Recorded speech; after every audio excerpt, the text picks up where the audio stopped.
Assessore Callari, la Regione abbraccia le richieste degli enti locali, soprattutto rispetto alle esigenze che riguardano i segretari comunali, figure fondamentali, e più in generale i dirigenti. Sì, esattamente, questo è il percorso.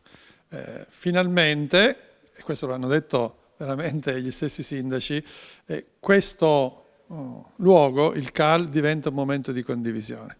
Cioè, la Regione ascolta sempre di più quelle che sono le autonomie locali e cerca di fare il suo ruolo, quello di essere supporto a coloro, i comuni, che poi erogano i servizi ai cittadini. Abbiamo voluto correggere alcuni aspetti delle norme precedenti.